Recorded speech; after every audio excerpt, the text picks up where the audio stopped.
country. Hi guys, I am Anderson, Billions welcome have back. died. 2 years ago, several unidentified objects slid through the Earth's atmosphere, which were actually fleets of aliens coming to colonize the planet. Immediately after they descended on Earth, they declared war on humanity, with absolutely no room for negotiation. All the cities they destroyed using high-tech weapons were in a sea of fire and the whole sky changed. But just when the aliens thought they had the victory in hand, the situation changed. Her name was Jennifer, who advocated for a truce and racial equality. And this idea was also very marketable among the aliens, because aliens are also divided into many races, but only a few really as the ruling class. Most of them are exploited people.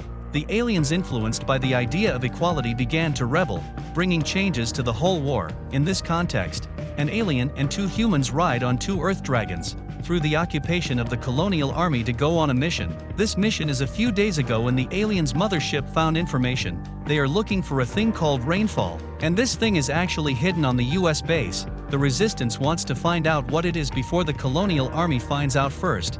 But the ecosphere here has been modified by the aliens, and many creatures that were not originally found on Earth have appeared.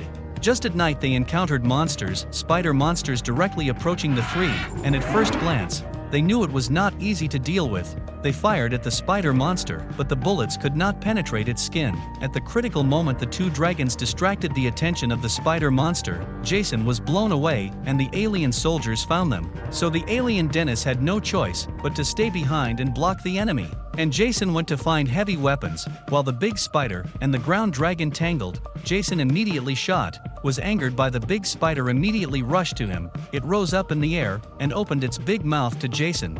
Dennis took advantage of the enemy's distraction to finish it off, and Jason got a good look at the situation. It turned out that the bald head and women from the reinforcements saved them, and they were then taken to the village. The villagers were curious to gawk at Dennis as to why this alien Dennis would help humans. It was because he was influenced by Jennifer and joined the resistance. The bald man who saved them was actually an old acquaintance of Jason. The 2 exchanged information with each other, and then they left the town to continue the mission.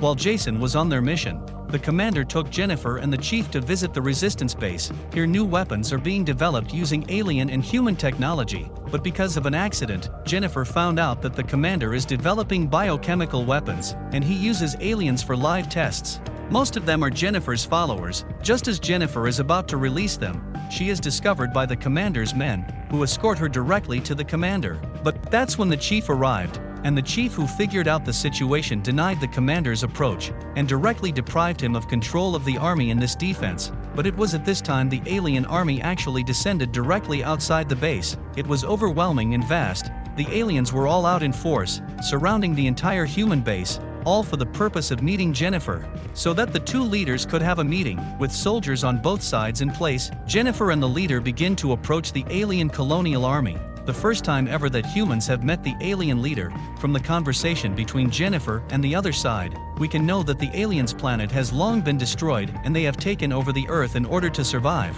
Jennifer suggests a truce and peace, but the alien elder is not impressed. This just finished, opened his wings. He wanted to poke Jennifer to death. Critical moment, leader helped Jennifer block a blow. The alien elder thought Jennifer was ridiculous. This dominant, strength-crushing. Why talk about peace? When the negotiations failed, the 2 sides fought. The alien elders actually just wanted to kill Jennifer. Firstly, to demoralize the humans, and secondly, to break the minds of their men, so that the exploited aliens would not rebel all day long. Just as Jennifer frantically running away, the commander finally sat down to regain control of the army. But by this time the human side was already at stake.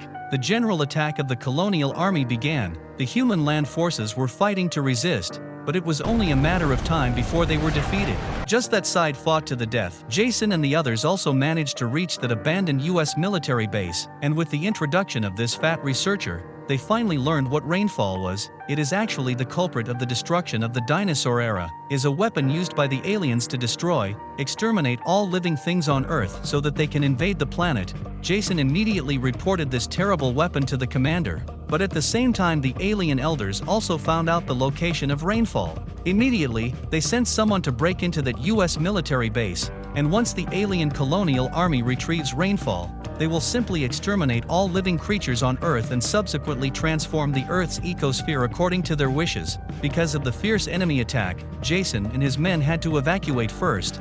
but they didn't expect that the enemy had surrounded them long ago. And just when they were desperate, the Earth Dragon arrived in time to knock out the pair of enemies. But the alien mothership has already descended on the base of the American army. In order to hold rainfall, Jason decided to close the gate and fight with the enemy to the end. Jason and Dennis were also sucked in. There was no way to stop them. They could only watch rainfall being taken away. On the other hand, the colonial army's attack became more and more fierce and finally broke through the human defense line. Just as the line collapsed, the commander ordered the use of biological weapons. He had no choice.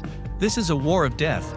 Even if you abandon humanity, this is a war for all mankind. If we lose here to the alien colonial army, there will be no place for mankind on Earth. In order to win this war and repel the raging colonial army, now is never the time to talk about benevolence and morality. The ace pilots armed with missiles rushed towards the other side's mothership, human lives like grass. But at this moment, none of these elites flinched. The ace pilots were originally ready to risk their lives to destroy the flagship, but at the last minute they did not shoot the biochemical missiles. What happened? This is because Jennifer has returned to the base, and she ordered to stop the use of biochemical weapons, which would have taken out his allies as well. This pisses off the commander, but there are also pilots in the flight squadron who are effectively loyal to him.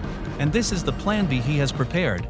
The pilot with the biochemical missiles once again rushed towards the alien mothership. The captain wanted to stop him, but the pilot did not listen to the order and fired the missiles directly because he was convinced that the commander was right. At this point in the war, it was a dead end. The biochemical missiles were effective, and the chemical directly paralyzed the entire mothership. With the commander clapping his hands together, the mothership came crashing down. But it was at this point that Jennifer's men rushed to the command room and fought with the commander's men to force him to evacuate. The battle is still raging outside. But how could the command room be in chaos? To make matters worse, the alien swarm pours out, and their command system is not down, because the alien elders are not even on the mothership. The commander escaped to the underground laboratory, because he also had a biochemical weapon ready that could destroy a fleet. As the weapons are activated, the alien creatures held in the basement are affected. But the man doesn't have an ounce of weakness in his heart. It's all about winning the war. But then Jennifer arrives, she knocks out the researcher,